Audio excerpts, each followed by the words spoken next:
Hey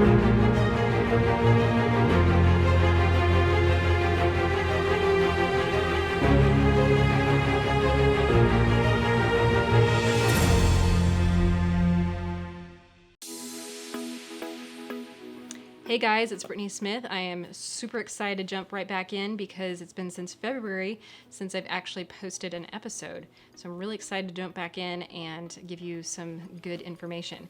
So the first thing that I'm going to touch on are a few quick tips to improve the quality of your filmmaking without using money and with hardly any time and hardly any skill. Anytime we can accomplish those things all in one, we should definitely jump on it. There should be no reason why we can't change.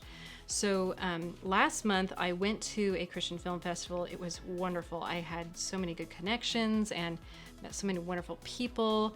It was just amazing. I do recommend going to some film festivals if you're really into filmmaking.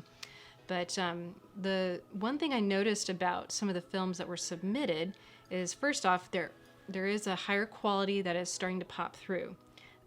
It's not across the board, but there's definitely progress being made in regards to quality, so I'm really encouraged by that.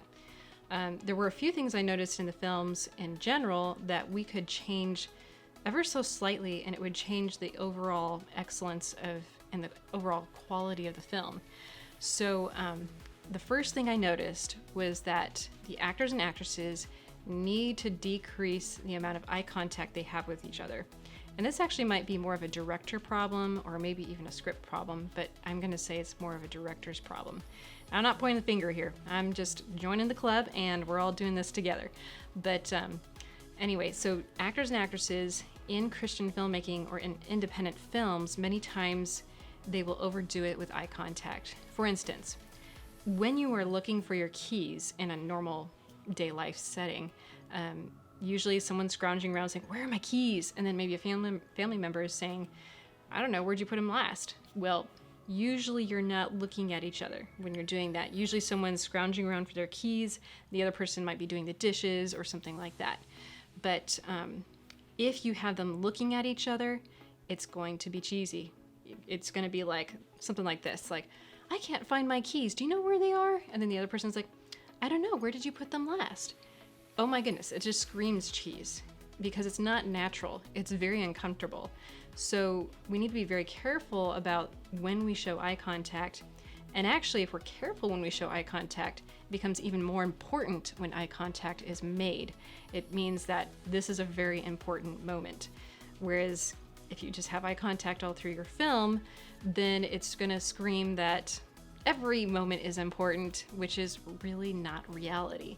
So your audience is usually going to be turned off, and they may not even know that they're going to be turned off by this. They just are watching it and they're just like, "Ugh, the acting is terrible." And most of the time, what I notice with the actors and actresses with Christian filmmaking is they're actually not that bad. There is potential with so many of the actors and actresses, but because they're being directed in this way, they're being limited with how much they can do.